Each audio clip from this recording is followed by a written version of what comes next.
حضرت حذیفہ بن یمان ایک صحابی تھے، میرے نبی کریم علیہ السلام نا ان سے راز کی باتیں کرتے تھے۔ ہر بندے کا آزما ٹھیک نہیں ہوتا، سب سے راز کی بات نہیں کرنی چاہیے۔ حضرت حذیفہ بن یمان کہتے ہیں حضور راز کی باتیں بتا دیں۔ مدینہ منورہ میں جو منافقین تھے ان کی لسٹ بھی نبی پاک نے حضرت حذیفہ بن یمان کو دی تھی۔ جب کوئی مشکوک آدمی مر جاتا نا تو صحابہ کہتے ہیں ہم دیکھتے اگر حضرت حذیفہ نے جنازہ پڑھا تو ہم بھی جنازہ پڑھ لیتے۔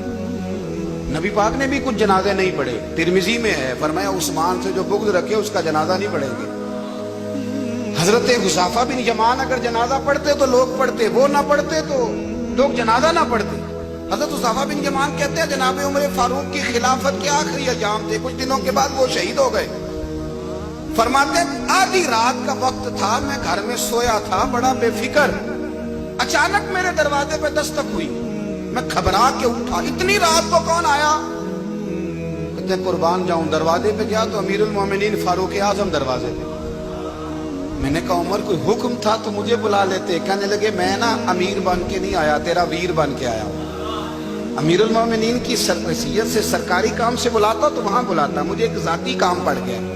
کہتے میں نے عمر کو گھر کی اندر بلا کے چارپائی پہ بٹھایا، میں نے کہا حضور میں غریب آدمی، میں کیا آپ کے کام آ سکتا ہوں؟ تو کہتے ہیں انہوں نے نا مجھے ساتھ بٹھا لیا، پھر میرا ہاتھ پکڑ لیا، کہنے لگے تو عمر کو جانتا ہے؟ عمر جھوٹ نہیں بولتا، تو جانتا ہے عمر وعدوں کا پکا ہے؟ کہا حضور جانتا ہوں۔ کہا میں اس وقت آیا ہوں جب دیکھ بھی کوئی نہیں رہا۔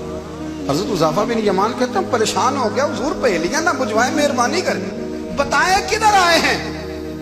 حضرت عمر فاروق فرمانے لگے 62 سال کا ہو گیا وہ، 63 میں چل رہا ہے، داڑھی سفید ہو گئی ہے، پھل پک گیا، اٹھ فریدہ ستیا، داڑھی آ گئی دور، اگا نیڑے آ گئی، پیچھا رہ گئی دور، اب قبر اشر کا معاملہ صاف نظر آنے لگا ہے۔ کہا حضور مجھ سے کیا چاہتے ہیں؟ حضرت عمر رو پڑے، کہنے لگے آج میں عشاء کے بعد نکلا ہوں تو نبی پاک کے صحابہ مجھے نیک کہہ رہے تھے، پھر میں نے بچوں کی ماں سے اور بچوں سے بھی پوچھا ہے، وہ بھی مجھ سے راضی ہیں، پر حذیفہ تیرے ساتھ نبی پاک راز کی باتیں کرتے تھے، سچ بتا کہیں عمر کا نام منافقوں میں شامل تو نہیں؟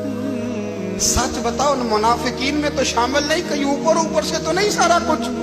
حضرت حذیفہ بن یمان کہتے ہیں میں باپ کے مرنے پہ اتنا نہیں رویا جتنا عمر کے سوال پہ رویا۔ میں قدموں میں بیٹھ گیا، میں نے کہا نہیں عمر یہ تو میں نے نہیں سنا، لیکن یہ میں نے نبی پاک سے ضرور سنا ہے کہ میرے بعد اگر کوئی نبی ہوتا تو عمر ابن خطاب ہوتا۔ یہ میں نے اپنے کانوں سے سنا ہے کہ عمر جس گلی سے گزرے شیطان رستہ بدل جاتا ہے۔ یہ میں نے اپنے کانوں سے سنا ہے کہ 950 سال حضرت جبریل جناب عمر کی شان بیان کرے تو پھر بھی بیان نہیں ہو سکتا، یہ میں نے ضرور سنا۔ دوستو ساری زندگی حضرت عمر نے اگر دوسروں کا محاسبہ کیا تو اپنا اور اپنے بچوں کا بھی کڑا خیال رکھا، اپنی ذات پر بڑی توجہ دی۔ جو لوگ اپنا بھول جاتے ہیں نا، ہمیں اپنی صحت کا بڑا خیال ہے لیکن اپنی روحانی زندگی کا کوئی خیال نہیں ہے، قلبی زندگی کا کوئی تصور نہیں ہے۔ آپ یقین کریں موٹا آدمی کمزور ہونے کے لیے جدوجہد کر رہا ہے، کمزور طاقتور ہونے کے لیے، لیکن جس کو کتنے دن بیت گئے اللہ رسول کی یاد میں رویا ہی نہیں، کتنے دن بیت گئے نہ سننے کو دل ہی نہیں چاہا، جسے مہینوں بیت گئے اور قرآن پاک کی طرف نظر ہی نہیں گئی، وہ فکر مند ہی نہیں۔ زندگی زندہ دلی کا نام ہے، مردہ دل کیا خاک جیا کرتے ہیں؟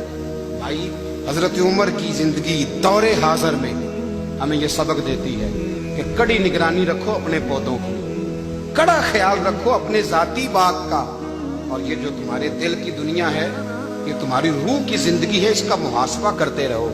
نبی کریم علیہ السلام نے فرمایا اپنا حساب خود کر لو قبل اس کے کہ تمہارا حساب کیا جائے۔